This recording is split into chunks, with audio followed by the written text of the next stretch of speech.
Ahora que ya hemos hablado de la epidermis, la capa más externa de nuestra piel, descendamos para hablar de la dermis, las siguientes dos capas de nuestra piel. Para finalizar, hablando de la hipodermis, que es la capa más inferior de nuestra piel. Como puedes ver, nuestra dermis tiene dos capas, y vamos a escribir que estamos justo debajo de la epidermis. Recordemos, la capa inferior de nuestra epidermis se llama estrato basal. Abajo de ella tenemos la primera capa de la dermis que se llama estrato papilar. Esta es la capa superior de la dermis. Debajo del estrato papilar tenemos lo que se conoce como estrato reticular. La gran diferencia entre la dermis y la epidermis es el tipo de tejido que tienen. Recordemos que en la epidermis tenemos tejido epitelial, mientras que en la dermis tenemos tejido conectivo. El tejido conectivo se diferencia en que no necesariamente involucra células. En el tejido epitelial hay cosas como células epiteliales escamosas simples, células epiteliales columnares e incluso células epiteliales de transición que tal vez hemos visto en la vejiga.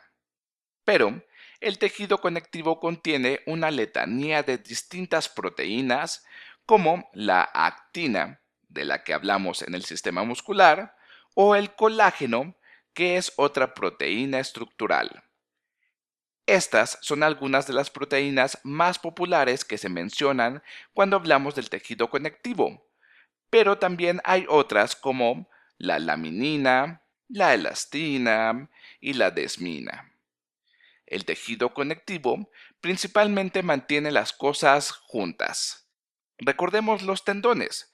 Los tendones son tejido conectivo que une el músculo al hueso. Y entre el estrato papilar y el estrato reticular hay dos tipos de tejido conectivo que observamos. En el estrato papilar tenemos un tejido conectivo muy delgado y laxo. Y esto permite que todas las cosas en este estrato puedan moverse por él y cambiar de forma y posición.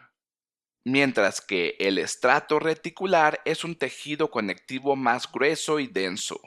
Su propósito es hacer que las cosas se queden quietas. En el estrato reticular anclamos las cosas. En un momento hablaremos de lo que anclamos por aquí. Primero hablaremos del estrato papilar y de las cosas que tenemos aquí que van a cambiar de forma y posición ya que el tejido conectivo aquí es más laxo. Una de las cosas que encontraremos en el estrato papilar son los vasos sanguíneos. Si recuerdas, las arterias se pueden ramificar en arteriolas que forman los capilares, que pondremos en color morado, y después se unen para formar las vénulas, que a su vez se unen en una vena. Ahora podemos darnos cuenta de que esta es la capa de piel más superficial o más externa que tiene vasos sanguíneos. Entonces, uno de sus roles es que estos capilares entregan el oxígeno y los nutrientes para abastecer no solo a la dermis, sino que también suben a la epidermis. Recordemos que la epidermis no tiene vasos sanguíneos, se basa por completo en la dermis papilar para nutrirse. Tenemos la fortuna de que este tejido conectivo es delgado y laxo, porque esto nos da mucho espacio para que los capilares se hinchen de sangre llena de nutrientes, y estos nutrientes se difundan a través de la dermis y suban a la epidermis e incluso bajen si es necesario. Otra cosa que tenemos en la dermis son terminaciones nerviosas. Estas terminaciones nerviosas que estoy intentando dibujar, aunque mi dibujo no sea muy bueno, nos permiten percibir cosas como el tacto o incluso dolor. Esas sensaciones pasarán en una señal a través del nervio en esta dirección y esta señal se transmitirá todo el camino hasta un cuerpo celular de una neurona, que puede encontrarse en algún lugar muy alejado de la piel.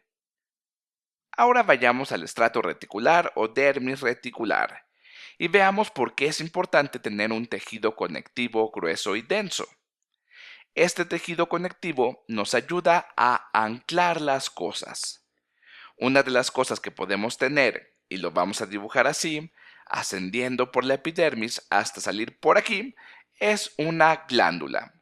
Tenemos muchas glándulas sudoríparas y glándulas exócrinas y de otras variedades que empiezan en el estrato reticular y están ancladas aquí, pero se extienden por un ducto para secretar sus contenidos a la epidermis y al mundo exterior.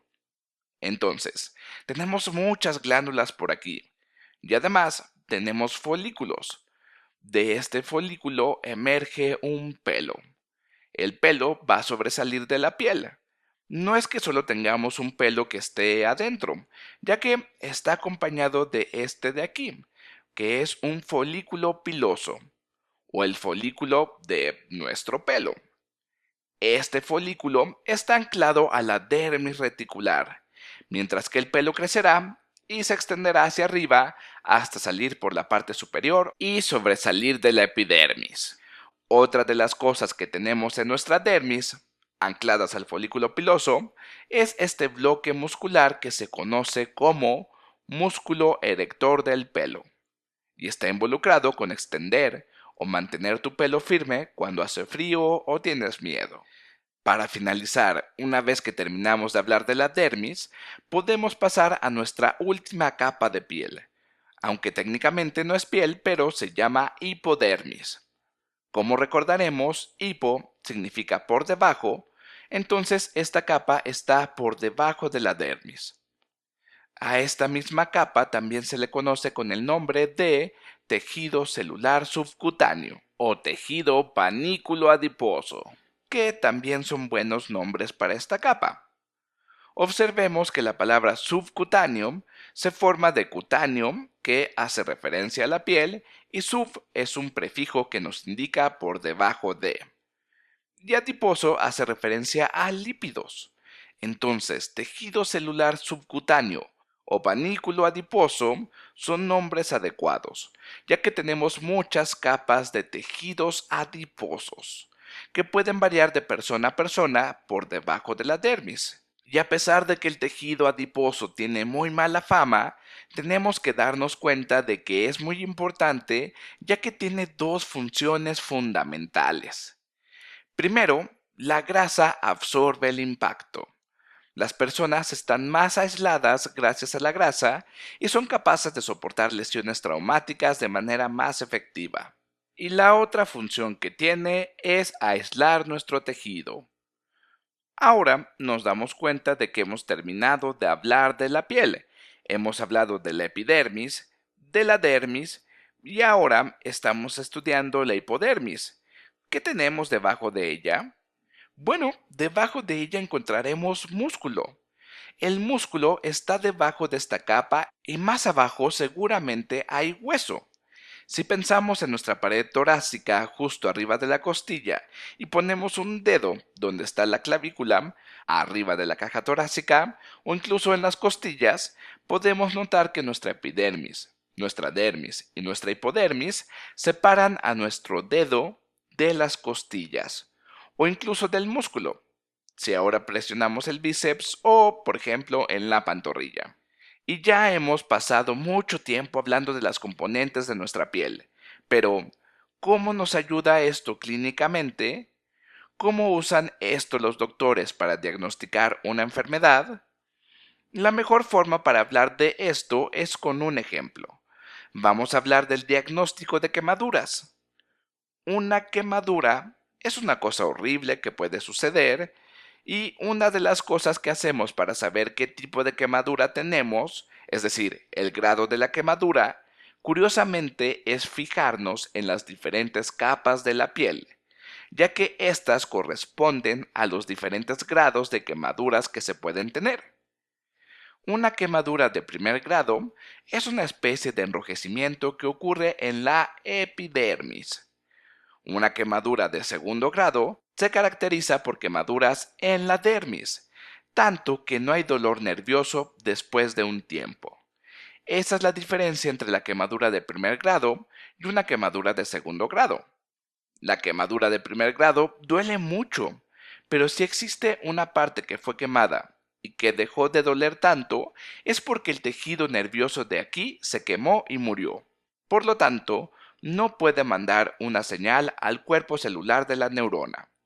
Finalmente, una quemadura de tercer grado es aquella que pasa a la hipodermis, ya sea el tejido adiposo, o en el músculo debajo de él, o incluso en el hueso. Una quemadura de tercer grado se caracteriza por no tener dolor y tener una coloración más oscura, porque se ha quemado más que solo el tejido conectivo. Se han quemado también los músculos o huesos o tejido adiposo. Bien, hemos hablado de esta anatomía exacta que permite a los doctores distinguir si un paciente presenta una quemadura de primer grado, segundo grado o tercer grado, y ahora tú también puedes entenderlo.